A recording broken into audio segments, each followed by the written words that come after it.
يوم برد.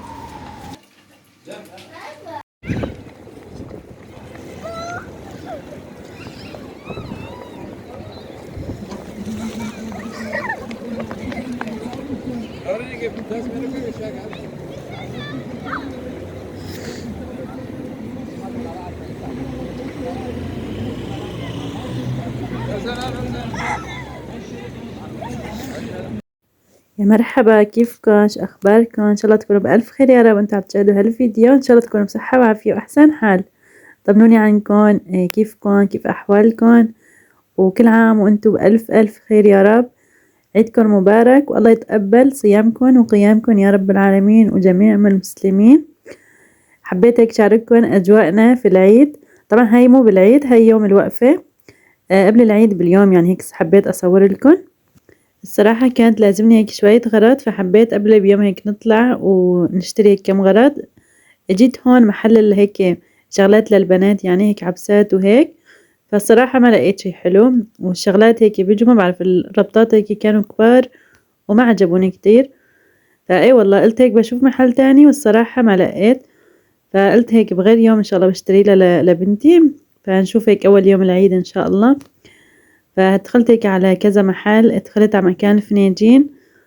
بس هيك اخدت لي نظرة وقلت ان شاء الله يوم تاني هيك رح اجي واخد الفناجين. اي والله هلا بتشوفوا من خلال الفيديو. فهيك حبيت شارككم اجواءنا هيك بالعيد. يعني قبل العيد الوقفة هيك وين بنروح. الصراحة انا على طول هيك بالوقفة بحب هيك اطلع، ما بعرف بحب اطلع يعني اكتر من يوم العيد. لانه يوم العيد بتحسوا انه قبل بيوم هيك في له اجواء اكتر من من اول يوم العيد، عرفتوا؟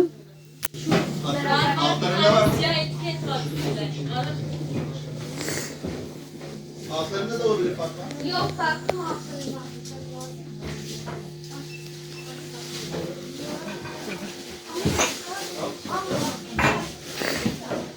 والصراحة هدول فلانجين كتير كتير عجبوني. بيجي هيك نص دستة بألف ليرة تركي. صراحة سعره كتير مناسب وكتير عجبوني.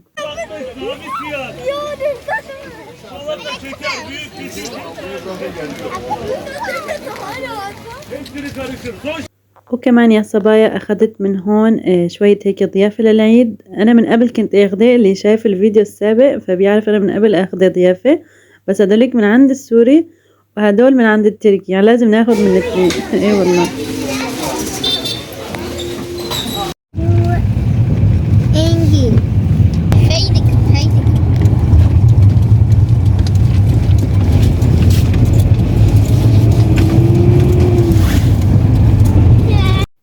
وبصراحة يا صبايا بتركيا كمان عندهم الأجواء العيد مثلنا بالضبط عن جد. يعني وين ما بتروح هيك في ضيافات العيد وهيك أجواء العيد. الناس هيك رايحة تشتري ثياب يعني بتركيا، والحمد لله رب العالمين. يعني ما بنحس حالنا هيك إنه مغتربين، عرفتوا؟ بتحسوا هيك مثل أجواءنا بسوريا.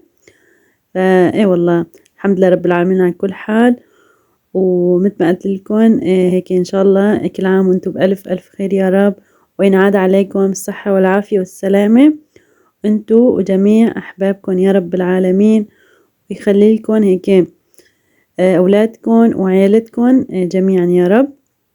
فعن جد مثل ما قلت لكم هيك بيوم الوقفة لما الواحد بيطلع غير شكل. اي والله بيحس هيك بأجواء غير شكل يعني.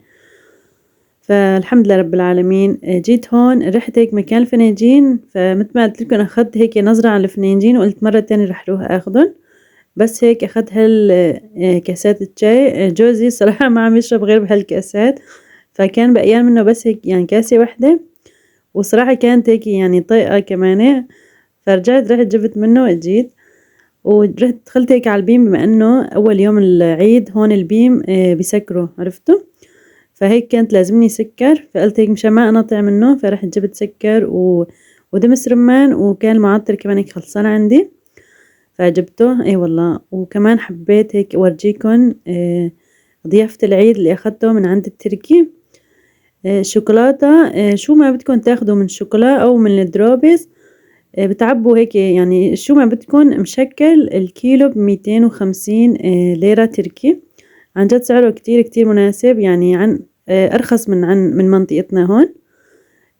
وإيه والله يعني كانت الزحمة زحمة كتير عندهم. ورجعت هيك أخدت منه، قلت لو ضل يعني الشوكولاتة مع القهوة على طول بيتاكل. وجبت هالبيتافور مشكل من كل الألوان والله حبيت هيك يعني هيك أشكل. وجبت كمان هيك أكلات للولاد مثل البطاطا وهيك شغلات يعني الشيبس. فأي والله حبيت كمان هيك ورجيكم مشترياتي للعيد مثل ما عم تشوفوا.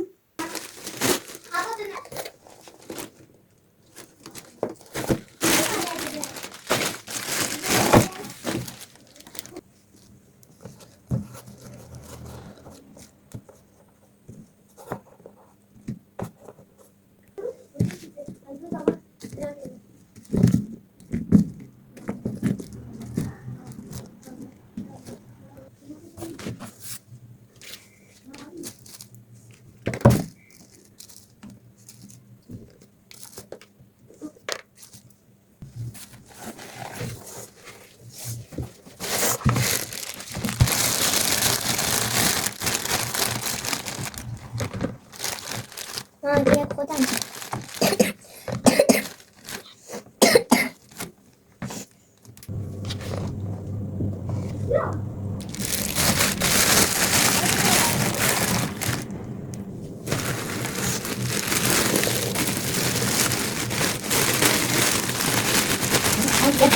ساعتك يا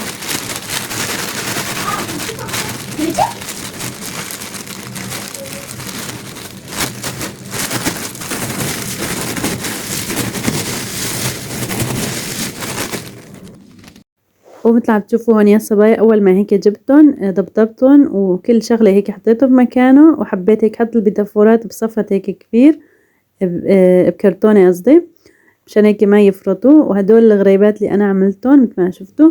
عملت هيك نوع كعك أنا مثل ما قلت لكم وبيتافور، والباقي أخدته جاهز.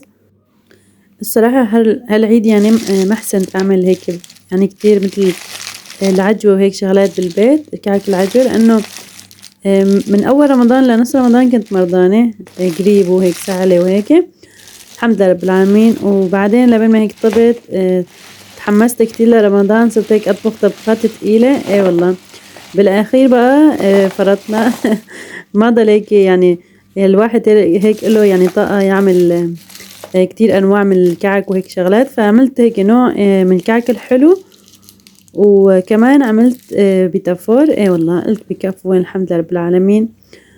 وهون مثل عم تشوفوا يا صبايا هيك والله العيد مو بقولوا للولاد بس نحن بنفرح اكتر من الولاد.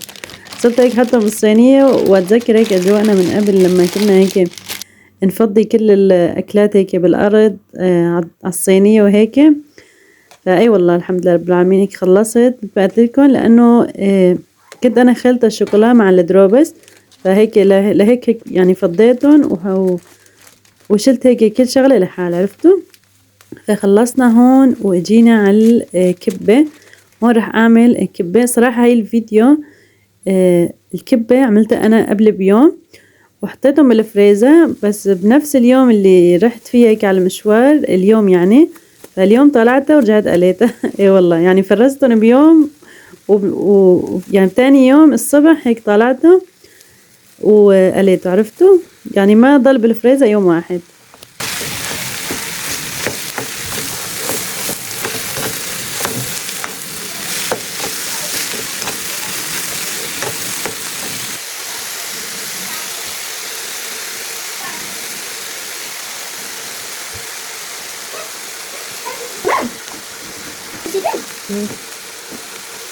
هنا في الموتى.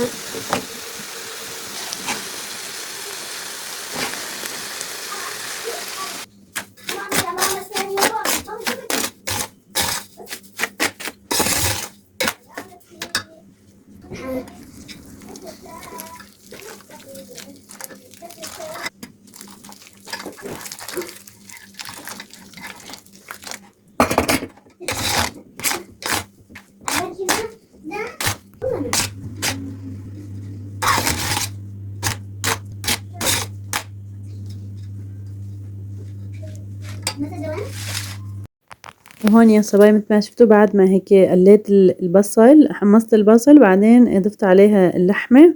عندي كانت 400 جرام تقريبا لحمة.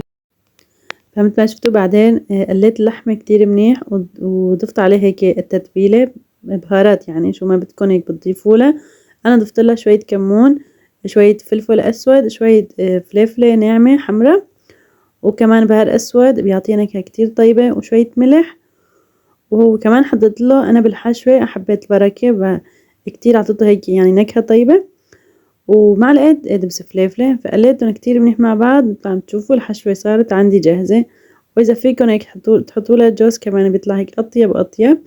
وإذا في رمان كمان أنا بحط لها رمان للحشوة، بس اللي بده يعني يفرز الكبة فلا الجوز بيصير ولا الرمان بيصير. ما بعرف، بحس إنه يعني للتفريزة هدول الشغلتين يعني ما بيصيرلن. فخلصت الحشو اجيت على البلغر مثل ما شفتوا السميد الناعم. انا بس بخلط نوع واحد سميد، بخلط بس الاشقر، يعني سميد الاشقر انا يعني بستخدمه، الاسمر ما بستخدمه الصراحة. ففي منهم بيخلطوا اثنين مع بعض، وفي منهم بس بيستخدموا الاسمر، فحسب يعني الاثنين بيصيروا الصراحة. فاجيت هون مثل ما شفتوا للبلغر انا ضفت له مية سخنة. الصراحة مية سخنة كتير ساعدتني، انه لما بتعرفوا انا ما عندي ماكينة فبفركه على ايدي، فالمية السخنة خلته هيك يعني هيك انه ينعجن بسرعة. عن جد يا صبايا المية السخنة بتخلي البلغر بسرعة يعني هيك تتفتح. وما شاء الله يعني لما هيك صرت افركه بايدي فانعجنت معي بسهولة يعني. وهيك بعد ما خلصتها مثل ما شفتوا شكلتها بهي الطريقة، عن جد ولا أطيب من الكبة. أنا لا بحط لها خبز للبلغر، ولا بحط لها طحين. في منهم بيقولوا إنه بحطوا لها خبز أو طحين مشان يمسكوا بعض. الصراحة أنا الاثنين يعني ما بحط لهم، مشان لما هيك بدي أقلي الكبة فيطلع معي مقرمش. عرفتوا؟ أنا لما أحط له خبز أو أحط له طحينة فبحس هيك بتعجن عندي الكبة، يعني ما بتطلع طيبة. فما بعرف، انتوا كمان اعطوني رأيكم إذا بتحطوا له طحين أو بتحطوا له خبز. فأنا هيك يعني طريقتي بالكبة.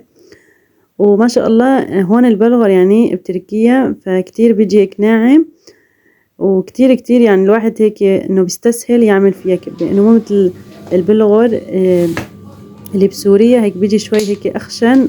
وللكبة كتير واحد إنه إذا ما عندك ماكينة ما بتحسن تعملي كبة، فهون إذا ما عندك ماكينة فبتعملي كبة بكل سهولة يعني.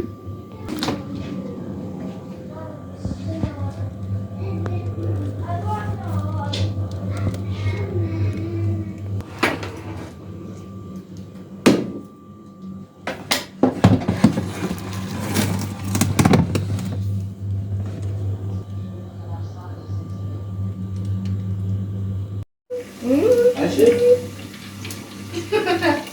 لا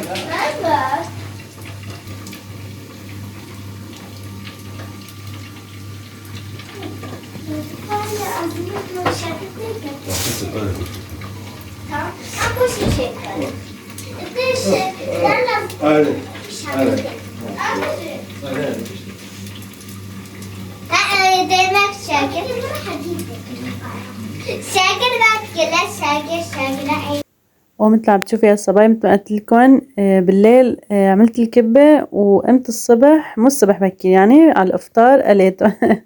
قلت على اساس كنت بدي وصي جاهز، فقال لي جوزي لا مشتهي على الكبة يعني طالعين وقليهم. فرجعت هيك قليتهم يعني اي والله، بس ما قليتهم كلهم طبعا، قليت هيك كيسين وتركت كيسين بالفريزر. ما شاء الله طلعوا فيها يعني بركة. وهون باخر الليل هي جوزي كان جايب هيك معروق، فعملت هيك كاستين شاي وهيك أكلنا. الصراحة هاي أول مرة عم بجيب معروق جاهز من برا، عملت 3 مرات على إيدي. بالآخر رمضان فجبنا واحد. إيه والله الصراحة هون بيجي هيك بايد يعني ما كتير هيك واحد بيشتهي عليه، يعني مو اللي بالأفران يعني هيك بيجي تازة وهيك يعني. الحمد لله رب العالمين على النعمة. وكمان يا صبايا اكتبوا لي بالتعليقات كيف أجواء العيد عندكم، كيف كان الصيام معكم. إن شاء الله هيك ما حسيتوا فيه مثلي. بتعرفوا ما شاء الله الجو كتير كتير كان، وبالأخير بآخر 3 أيام مثل ما شفتوا صار هيك الجو لسه يعني أبرد. إيه والله. وبسوريا اللي يمكن لسه نزل مطر ما شاء الله، الله يبعث الخير. فكنت هيك عم بشوف على الفيديوهات ما شاء الله المطر ما شاء الله، الله يبعث الخير يا رب. وعنا هون عم ينزل مطر بس مو كتير يعني. فهون بآخر الفيديو يا صبايا جيت هون بدي أعمل قهوة كمان. الصراحة ما كان ضايل قهوة، فوصيت جوزي هيك على قهوة. ايه والله يعني امبارحة كان هيك بقيان يا دوب معلقة ونص، فالحمد لله يعني كفانا، لأنه بالليل هون الدكاكين كله بيتسكر يعني ما بيضل قهوة ولا شي. وصراحة ما عندي حدا هون قريب من عندي يعني هيك مثل الجيران وهيك تكون هيك بنفس البناية، فواحد بيروح بيطلب قهوة. فصراحة لما واحد بينقطع من شي كتير بيحترح، بالأخص القهوة بتعرفوا واحد هيك تاني يوم بده يصوم فما بيصير من دون قهوة. فأي والله اليوم هيك جوزي راح جاب وعملت هيك فنجانين قهوة كمان هيك بآخر الليل. الصراحة الفيديو يا صبايا على يومين، هي القهوة والمعروك كان امبارحة، واليوم الكبة اللي قليتها وهيك الشغلات والمشتريات والسوق اللي رحنا له هدول كلهم اليوم عرفتوا. فحبيت هيك أسجل بنفس اليوم الصوت كمان، فالفيديو بصير هيك على يومين يعني عرفتوا، مو أكتر يعني، بصير هيك على يومين. يعني بحب هيك أنزلكم إياها وبس. إن شاء الله هيك استمتعتوا معي بهالفيديو. حبيت الصراحة أشارككم هيك نسع أجواء أكتر، بس في أماكن هيك زحمة فبستحي هيك أشيل الكاميرا وأصور، فبحس إنه الناس هيك كلها عم تطلع علي وعم تقلي إنه ليش عم تصوريني إنه هن بجوز ما يحكوا، بس الواحد يعني بيخجل عرفتوا. فلولا هيك كنت ورجيتكم الأسواق كمان اللي رحنا لها، كانت كتير زحمة. والصراحة السوريين بهديك المنطقة اللي رحنا لها كانوا كتير في سوريين عرفتوا، ونحن منطقتنا هون كمان يعني كتير في سوريين. فايه والله الحمد لله رب العالمين، هون وصلنا لنهاية الفيديو. ان شاء الله عجبكم الفيديو، ان شاء الله استمتعتوا معي.